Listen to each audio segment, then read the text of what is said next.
KC Laboratory. Sponsored by Emprise Bank. Welcome to the KC Laboratory, presented by Emprise Bank here on the KC Sports Network. Thank you so much for taking a little bit of time to hang out with us a little bit here. Very special episode for us. We had to jump on and talk about an honor. I think I safely speaking for all of us, is one of our favorite Chiefs in a pretty important era for all of us as Chiefs fans too. Tamba Hali signing a one-day contract to retire as a Kansas City Chief. Here to help me talk about Tamba and his career, my dear pals. First, find him on Twitter at Chief in Carolina. Matty Lane, what is good with you, my friend? Oh, coming off of a good weekend, you get some news like this for one of your favorite Chiefs of all time. Easily top 5, probably top 3 currently for me. And you get this. This is something that's been, a little overdue. I'm really glad the Chiefs are getting this done. Tamba deserves it. I'm really happy to talk about this with you guys. I'm fairly certain that Craig started writing right as Tamba Hali was drafted, or something along those lines, because that's roughly the same age gap we're looking at. Not quite. Although, the Chiefs signing him to a contract for him to retire as a Kansas City Chief is very important to all of us, as it should be to you, whether or not you know Tamba Hali or not.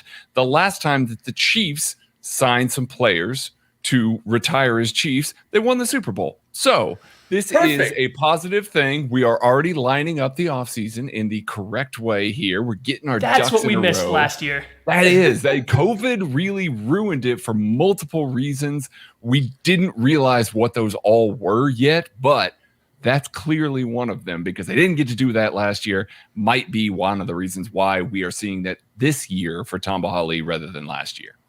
Yeah, because you saw a few in the stretch of 2019 in the offseason. You saw Dwayne Bowe getting this honor, Jamal Charles getting this honor. And so now it's great to see that Tamba Hali, who is in a very similar era as those two guys, teammates of both of those players, is now part getting that honor. And I think that's just really fantastic. And he had a remarkable career. He really did. He had a stretch of 6 straight Pro Bowls from 2010 to 2015. He was a 2-time second team All-Pro player in 2011 and 2013. One of those years was good. One of those years was not so good. And we can talk a little bit about that in a second. But I mean, this is a player that really had a remarkable career, and it started all the way back when he was drafted. He was the Big Ten Defensive Lineman of the Year his final year at Penn State, a unanimous All-American, first team All-Big Ten, and the first-round pick for the Kansas City Chiefs in the 2006 NFL Draft, Matthew. Yeah, and this was the first year that I really started paying attention to the NFL Draft.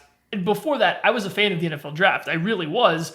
It was just more about, is this player good in college? Okay, he's probably going to be good in the pro. I like this guy's ability to catch a football, so we should draft him to catch a football now at the next level. That 2006 was just kind of the first year where I was like, okay, there's a little bit more that goes into being a good NFL football player than just being good in college. So the Chiefs they draft Tamba Hali, and if I remember correctly, he had an abysmal 40 time. And that's the only athletic metric that anybody cared about at that point in time when you're talking about the draft. And I'm sitting there looking at it and I'm thinking, I'm like, well, his change of direction numbers are pretty good. His shuttle's pretty good. Like, I don't think I care if he can run 40 yards or not as a defensive end. So let's see how this plays out. And lo and behold, 16-year-old me, 15-year-old me at the time was correct. You don't need to run a good 40 time to be a good defensive end, guys.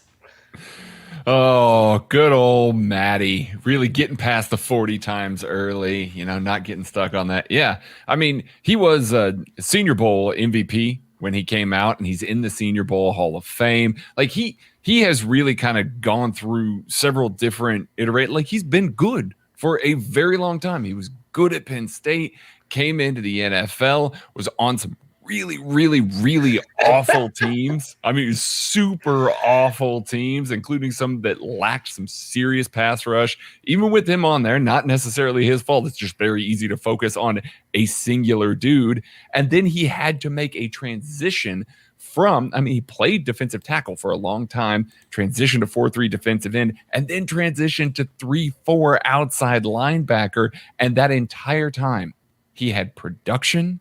He was, he won awards. He was just good throughout the entire time that he's had to play football. Just a lasting impression. I believe he's second on the team in Chiefs history in sacks. I mean, that's saying something because they've had some really good pass rushers in the history of this franchise. So really good to see him honored. I know they really kind of touched all of us in that way. Like for me, writing about him making that transition to 3-4 outside linebacker was a big deal. Like a lot of us weren't sure if that was going to happen because you had to drop in coverage and you had to, it was very different from the things that he had done to that point, but made that transition almost, seamlessly and was able to really produce. Like it was a couple of years later that he was a second team All-Pro. So really, really high class player for this organization. Really good to see him on it. I think it speaks to his football character. And I think that's something that really put on display for, the entirety of his career. This man played hard. And it was whatever was asked of him, he was going to do. He was a man that, like you said, was put through a lot of different situations, but he came out better for it. And he found ways to be, productive. And I'm looking at this list here, the 2006 NFL draft guys, and I'm not sure. I think he might be the best defensive end in his draft class. I think the only person that might even be able to argue is Mario Williams, who had a very good career. But I'm telling you what, I think Tamba Hali might be the best defensive end from the 2006 NFL draft class. And that's just speaking something to him, the player. I mean, it's not easy to do at all. And he was the 20th pick in the draft that year. He got passed over by some teams, but boy, he really found, an opportunity here in Kansas City, despite a lot of different iterations of defenses. And, that's an impressive feat, Matty. If you can find someone better, Ellis Dumerville, he had a pretty quality career there. Mario Williams, I think Tamba Hali has it on both of these guys. I would lean towards Mario Williams. This is no slight over Tamba Hali, but I do think Mario Williams throughout his career maybe got a little bit less help across him. And I know we just got done talking about Tamba Hali was kind of the sole pass rusher at times, but he did get guys where he got to play next to at different points in his career that were equally as good as him as pure pass rushers. Don't think Mario Williams really got that as much, so I would edge towards Mario Williams, but he was also an athletic freak of nature that went number 1 overall in the NFL draft. I think it's pretty easy to say Tamba Hali was the second best defensive end. You could maybe even make an argument as a quick glancer here that he might have even been one of the top 3 to 5 players at worst from this entire draft class when it's all said and done. And again, I think I just have to go back. We're talking about a guy who maybe didn't have elite physical traits. Like he was very much an NFL athlete, but he did not have the most elite athletic specimen mold that a lot of guys have. But what he had was heart, 100% heart. There was at no point in time where Tamba Hali was not giving you everything he had. And I think that's what made him sink so hard and deep into Chiefs fans' hearts as well. Yeah, it kind of started from a very young age with him. Like he's gone through adversity and conflict and things like that his entire life. I mean, he left Liberia at the age of 10 because of a civil war that was basically ravaging that country, and then he had to earn his citizenship in the United States. Like he was getting his citizenship while the Chiefs were doing 2-a-day practices in Wisconsin, trying to get on, it's just, he took a completely different path to the NFL and he worked his ass off every single opportunity he got. It was a mentality. Like Maddie said, he just gave his all 100% of the time, a full mentality, basically nonstop all the way through everything. And yeah, that's definitely why Chiefs fans have appreciated him as much as they have really kind of attached themselves to him in a big way. Like Chiefs fans love this man, love this man. So he showed it on the field just the same way that he showed it in life. And it's been awesome to watch all this time. So yeah, fantastic. There's only one player in Kansas City Chiefs history with more sacks than him, and that's Derek Thomas. And that's a really high bar to clear. This is, a remarkable career. Every single game of his career was with the Kansas City Chiefs. He was a KC Chiefs lifer. I want to talk. Let's kind of just go for. Let's just start here. So we've talked a little bit about this already, but and it probably might just be just the effort level is a big piece of this. But how is he remembered here in KC? What's his legacy as a Kansas City Chief? If you can kind of boil it down to one word or one idea, Maddie. I think that the one thing when I think of with Tamba Hali is just energy. There's nonstop energy on the field, off the field. No matter what he was doing, he seemed to always have this energy about him. And I don't just mean in terms of like effort or constantly being going. That was on the field, but he just had this positive energy about him when he was talking to people. When you could just tell that teammates loved him, that fans loved him, that everybody around the team loved him. He just put out positive energy at all times, and I think that exuded from every thing that he did.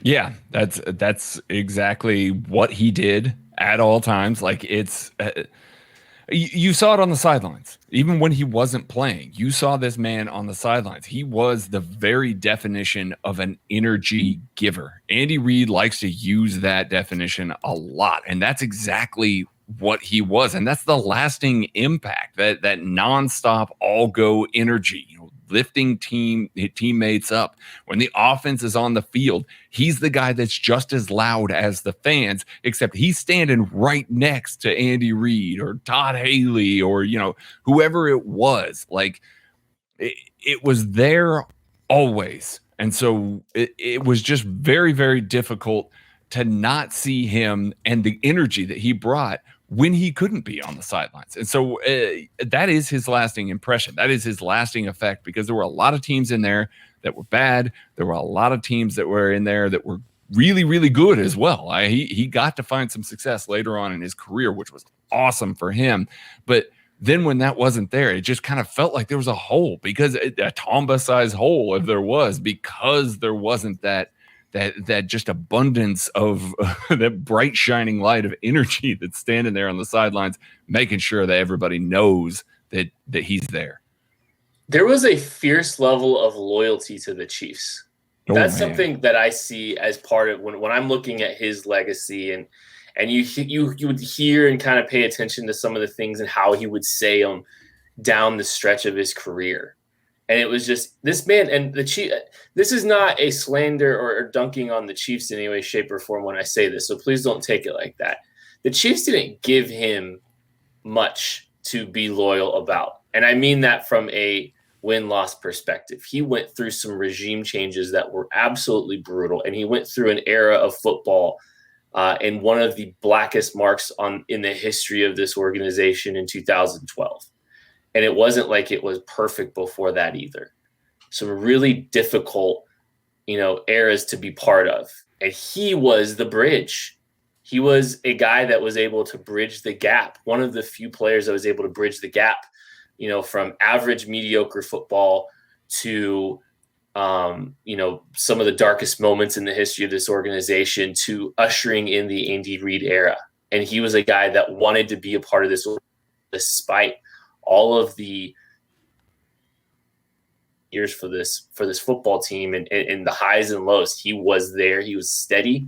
He was consistent. He was what he was. And I think he was a change agent and someone that was really, I think, with Andy Reid, he's a guy that, it's a guy that I'm sure Andy Reid is grateful for, because he was able to help establish that culture quicker. I mean, you saw that Andy Reid and the Chiefs hit the ground running in 2013. Yeah. And guys like Tamba Hali were a big key component of that. And I think that's one of the standing legacies for this guy is just, what he was, how he's able to usher different eras in and how much of a desire it was. It was always just a fierce loyalty to this organization. It's really remarkable and special to see, that it was an entire career with the Chiefs. I think it's worth noting that, a lot of Chiefs fans look at a guy like Eric Berry, who fully deserves, all the acclaim and love that he's gotten as a Kansas City Chief, but as a leader on the field and everything like that, people view Eric as that leader. Tamba was that leader through several head coaches, several generations, a couple GMs, 3 GMs essentially. So this was a guy that was the constant presence, a constant leader in that room, and showing others how to be a professional, how to work hard, how to keep it going, and how to give that sort of energy and enthusiasm back to the game. And that's something that you can't say about a lot of guys. A lot of guys tend to get maybe a little bit bitter, they don't want to help out some of the young guys or whatever the case may be. But Tamba was that guy in that room for so many years for the Chiefs. So yeah, to Kent's point there, that transitional period probably doesn't happen as easily if you don't have guys like Tamba on the team to be able to make that transition. Well, and the most impressive part about it, and it's something that we have touched on a couple times now, but he wasn't given a lot of help with the team around him. There was bad teams that the Chiefs had going on there for a while. I think before Andy got here, the Chiefs had 2 winning seasons with Tamba Hali, and he was still every bit as invested in the Chiefs as they were him. He never waned. He was never trying to force his way out. The teams weren't good, and it wasn't that they were bad on the field. It was not a good place to be. It did not seem like a place outside of a few select players where guys were having fun, where it was a good process to be part of. But he was here. He never wanted to get out. He stuck it through. And I was super happy that he was able to stay here, be part of some of the success starting when Andy Reid got here and they started to win a little bit, because he deserved it. He deserved to have that ending of his career there, get a couple winning seasons, and feel like the best guy out there. All right. So we kind of said earlier, Tamba Hali played a key role in all of our fandom.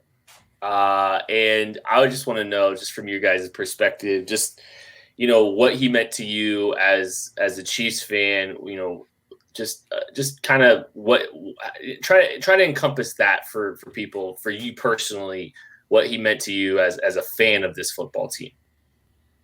Maddie, go. It was just a period of time where I'm really getting into football. He was the main Chief along with Derek Johnson when I stopped playing. He's the guy that I'm tuning into the Chiefs to root for. He was one of the reasons, one of the driving forces for why I wanted to watch the Chiefs play football. And it's just kind of that connection to a specific player on your favorite team. It's just something I'm always going to remember. He was a reason that on Sundays that I'm sitting down to watch the Chiefs. He's the reason that I learned that, if you're an offensive tackle and you want to throw your arm around someone's neck, it's not always going to be called. I'm looking at you, Ryan Clayton of the Denver Broncos, who never once had a legal block on Tamba Hali over 16 matchups. He taught me so much about myself and my fandom, how much I enjoy the Chiefs, but also, little rules like that about the game. For me, it was players can transcend what you've seen from scheme to scheme. It's not just, hey, this dude's a 4-3 defensive end. He's put his hand in the dirt, and therefore he's not going to be able to make that transition to 3-4 outside linebacker. One of the very first posts that I made for Arrowhead Pride back in 2010, early 2010, was about making that switch. About making that switch to an outside linebacker for him. I gave him a poor fit because I said, basically, he's not going to be good in coverage, which, he wasn't, but he was going to struggle to stand up, play from that 2-point a little bit more, struggle to really kind of be able to set the edge against the run sometimes from, standing up and coming from a wider stance and all of that. And I was wrong. I was 100% wrong about his ability to make that transition. So, it taught me maybe a little bit more how to read some of these scheme changes, how to read these switches between players, and how I can, project some players into some of those things. And it also taught me that Tamba Hali is a badass and he can do a lot of stuff like that. And get choke held by Ryan Clady and not snap after, that many years. But I do think that he was kind of my first real segue into that, and getting to see him grow as that player, getting to see him translate as that was just so impressive. It was so awesome to see, and I'm so glad that it happened for him. For me, he started I think early on he was a bright spot in a dismal time to be a Chiefs fan or a really sad time to be a Chiefs fan. He was one of the few bright spots and one of the guys that I really enjoyed watching play, and one of the guys I had a lot of hope for as a potential cornerstone when this thing finally gets turned around. That's how it started. And then I think just seeing how I think it's just crazy how the back end of his career went. And it was a guy that was trying to do everything he could to play, just play. And how I think there's a lot of layers to it. It's just watching how much he appreciated the opportunities he was given to be a player in this league. It was how much he wanted to be a Chief. It was the effort he gave. It was all of those things. It was just a cool transition to see him over the course of his career for me personally. And I think that's one of the things that endeared him to me, and he's a Chief for life for sure for me. And this isn't lip service. I hope this doesn't come off as lip service, like we're just celebrating someone that we don't like. We genuinely one of my favorite Chiefs of all time. I don't think there's anybody out there. I mean, there's probably someone, but I doubt there's very many people out there that don't love Tamba Hali, Chiefs fans that do not appreciate him and love what he brought to this team. He's just one of those guys that it'd be really hard to pick reasons not to like him. Well, it's the story. He's a remarkable story, regardless of, he's an ultimate sign of adversity, and it extends beyond the football field, but it obviously exists on the football field too. Like, it's just his whole career was, his whole life, dealing with the adversity, with a war-torn childhood and rising above that, coming to the United States and becoming a football player and developing into a really, really good football player, arguably one of the best players. Fine, Maddie. You know what, Maddie? The resumes for Mario Williams and Tamba Hali are closer than you think. I'm just going to leave that there. Only one of them is going to be in the Chiefs Ring of Honor, though. That is a fact. But you can't argue that.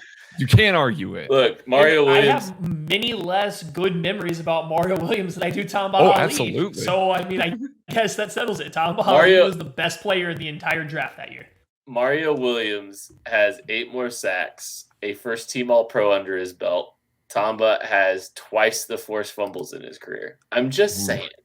That man was very good. Like, low-key, let's talk about that a little bit. That man was a ball hawk. Like, he was clutch with those things, too. Like, lots of fourth-quarter strip sacks. The man, throughout his career, like, ultra great at that. Yeah. Well, I think he just played with such strength, and now we can nerd out a little bit here.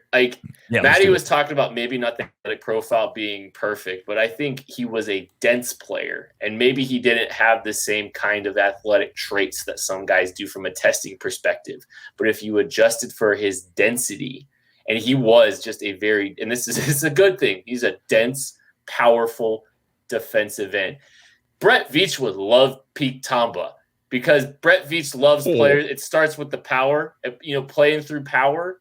That's what Tamba was. Like, he was a dense, powerful player who actually showed some ability to turn a corner. And that was so impressive about him is, he would operate through the chest of an offensive tackle, but he actually had a little bit more bend than people give him credit for. And I think some of those sacks and some of those strip sacks and getting the ball out of the hands of the quarterback specifically came from some of those kind of plays, Maddie. Well, I think a lot of it goes back to a lot of his off-season training, too. I think every year Tamba was getting into some new kind of athletic training, whether it was the mixed martial arts and Master Kim hand technique, whether it was taking up yoga and stuff like that. He did a lot of non-direct football-related stuff to get better on the football field, and it showed. Because I do think when he was younger, when he first got to the NFL, he very much was a dense, powerful player, used his length well, had good, powerful hands, but he was a power rusher. And as time went on, all of a sudden, his ankles started bending a little bit more. His hips got a lot more flexible, and he just showed some of the best body control you're going to see out of a 275-pound defensive end. And that's where you get those plays of him dipping down below a tackle, coming up, forcing a fumble. I think he very early on learned the art of stripping the football from a quarterback. Like, we talked about the forced fumbles. That is something that he trained for. He learned it everybody now seems to know it, but when he was really during his prime, that wasn't something that everybody did. Only the top echelon pass rushers were able to come down and rip that ball out. He did it. He constantly perfected his craft, knowing that he wasn't the most athletic specimen in the world. He got better at everything he could get better at, and he became the most technical, very powerful, but the most technical pass rusher I'd seen in a while at that point in time. Yeah, I mean, the fact that we all know who Master Kim is should speak to Tamba's brilliance. Like, you can't just drop that reference. Oh, Master Kim. You mean the guy that Tamba went to train with to get better at mixed martial arts so that he could hand fight better, so that he understood leverage a little bit better, so he improved his reaction time a little more. He was just so unorthodox in the way that he approached the game. It wasn't just show up, do these 4 things that we're all doing, and we're just going to slowly improve to this. He went outside of that. He tried to learn how to get that little extra advantage. I mean, that's ultra intelligent as a defensive end. Like, we talk about these high IQ dudes that are out there, that play diagnose, that try and get this leg up on guys because they see these tendencies and tackles and things like that. Like, that's awesome. Don't get me wrong.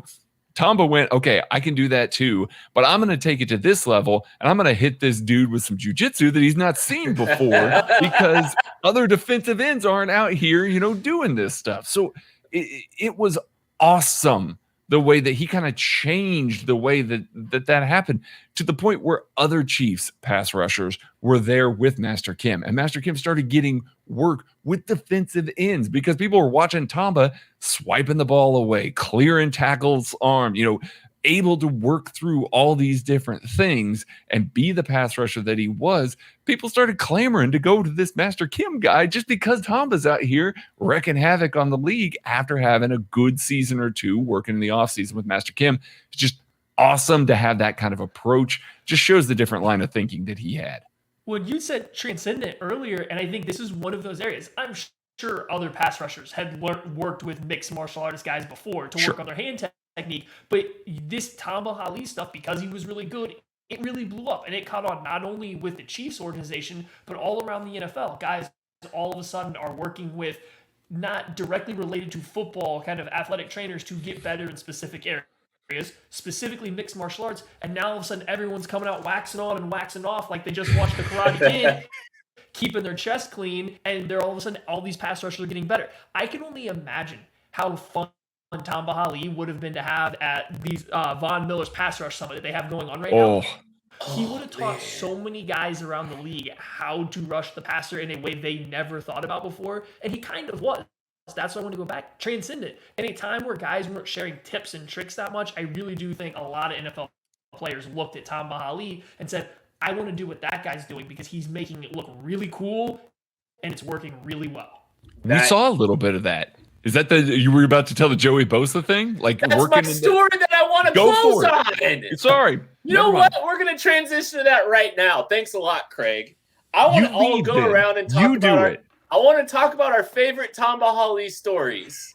And I want to talk this. None of y'all have heard this one. Maybe y'all have never paid attention to this one. Neither of you. Joey Bosa and Tamba Hali. I think Tamba was a huge ambassador for the National Football League, and he loved this game, and he wanted to leave the game better than he found it. And one of the best ways to exemplify that was his willingness to show a young Joey Bosa some simple hand techniques that they were working on after a game. He wanted to show the next generation and pass some things on. And that just speaks to the kind of player, the kind of man, the kind of ambassador for the National Football League and for the Kansas City Chiefs that Tamba Hali was. And that is my story, Craig, that I wanted to impart. Do you have one, Craig? Or did I just steal yours? Is that the one lasting impression for all three of us? No. It was mine. Too. So we'll let Craig go because it was going to be mine as well. I have a funny one after this. It's such a good story. It is a great story. I remember watching that video and just it's not, and I think it's you don't see that very often. And I think that was it was a cool sign to see an older guy on the way out who probably had a feeling he was on the way out. Going off and doing something like that for a young guy who, I mean, he's he's terrorizing the National Football League. He's one of the highest paid defensive players now. Who at the time was, probably a better player than Tamba Hali. Tamba Hali went out there to a guy who was probably on that day a better football player and was giving him advice on how to be even better, despite it being an opponent, a rival. I think that's just one of the things that sums up kind of who he was and how we feel about how he saw the NFL and the NFL saw him. Maddie, I have several just from my time with Tamba. So do you have another one? Because I can go any direction. Craig's got the Rolodex. That was mine. It really was mine. I think it should be no surprise that the giant football nerd wanted to talk about how he was doing hand technique drills with Joey Bosa at midfield post game. I will say, I think this is probably one of the moments that sits in everyone's mind. The iconic picture versus the Colts where Tamba Hali's got just blood everywhere all over his jersey. He's fighting through a lot of nonsense without a lot of help for the Colts. He had a sack that game. I believe he also forced the fumble on that sack, if I'm not mistaken, Kent. Back to your point. But just the iconic picture where he just has the look in his eyes and his just entire face in jersey just covered in blood shows how much effort he gives on every single play, every single game. That was Tamba Hali in a nutshell. That picture, I think, shows you everything about him as a player. Yeah, that picture has been ingrained in my mind that I know that it's the third quarter with 36 seconds left to go on the clock. That's how much that picture has been ingrained in my mind. That was one of them. I mean, that's just iconic. Like, imagine, listen, Peyton Manning at that point was Peyton Manning. Don't get me wrong, but Peyton Manning had to be looking to his left and seeing Tamba Hali over there, blood gushing all over his chin strap. And that dark visor that you don't wear if you're a defensive end, unless you're a badass like Tamba Hali. I mean, that's just an absolutely frightening image. I mean, to be coming off the edge there. So yeah, there's that one. There was a game. I believe the year, somebody correct me if I'm wrong here, was 2015 the year that they lost 5 in a row at the beginning of the year. They started 1-5. I believe that's correct. I believe you're correct. I believe it was the Steelers game, the very first win after that loss of 5. Like everybody, the sky was falling. Oh no, Andy Reid came here and he brought the losses with him. Tamba Hali had 2 sacks in the fourth quarter of that game. I believe the second one was a strip sack to help ice the game. The first one forced a field goal. The Chiefs won that game. They rattled off 10 straight wins after that. Like, that's the epitome of Tamba Hali, showing up when you need him most, when it's dire. Like, your back's against the wall. You don't have another option. Tamba Hali's still there. He's still coming, and it's the fourth quarter, and he's going to make a play. Like, he just did it countless times in his career. I mean, 2013, he did it. I remember, like, it just all the time. He was there in the big moments. I do want to say this. KCSN on the Substack. Make sure you subscribe tomorrow. We will have the all Tamba, KCSN newsletter there. I know BJ's got so many stories from his time with the Chiefs. I know he's going to share some of those. He's got great Tamba stories. We've all heard some of them before. So make sure that you are subscribed to that because you're going to want to read those. Yeah, he snuck a few in and kind of told us a few. It's going to be worth reading. They're worth it. We somehow got through the best Tamba Hali moments and didn't mention him almost single-handedly dismantling the undefeated Packers. Oh, man. I was there for that game. Countless times. I was there in the end zone view of that game. There's so many memories. There is, but just that one. Coming in 14-0, the Packers ran into Tamba Hali, and all of a sudden, they're no longer undefeated. We can't end on this one, so Craig's going to have to go through the Rolodex. One of my favorite memories of Tamba Hali is him doing the kid and play with Justin Houston on that terrible 2012 football team. Oh, no. I love it. No. I don't know why. I loved it, too. They were so bad, but, the joy was still there. It was funny. I'm sorry. I love that moment. even though it was exemplifying a lot of bad things, it was funny watching Tamba Hali do the kid and play. Let's just be honest. What? Okay. So we'll Just close this out. How do we feel about Tamba Juice? We'll close it out. We'll close it out on a high here. Think back to 2017. You don't got to think back far. Think back to 2017. Tamba Hali isn't really practicing. He's there for game day. He's day to day, but he's there for game day, and he's standing on the sidelines on some of the loudest Arrowhead evenings with a giant white towel, and he's at the front. Like, the coaches have the box that they have to stay in and a line. He's beyond the line. He's basically standing on the sidelines, arguably the loudest person in Arrowhead, flinging the towel up and down. Just, you can see him from the broadcast view, from the wide, like he's just standing out. That's how much he loved the Chiefs. That's how much he loved this team. And they've repaid it to him by allowing him to retire as a Chief. And it's awesome. And he earned so many of those moments. He earned those moments of joy getting to be part of football that was relevant in this city because he had been through so much. A lot. Salute to Tamba Hali. Congratulations on signing a one-day contract with the Chiefs. What an honor. And it could not happen to a better player. That is going to do it for a special episode here at the KC Laboratory honoring Tamba Hali.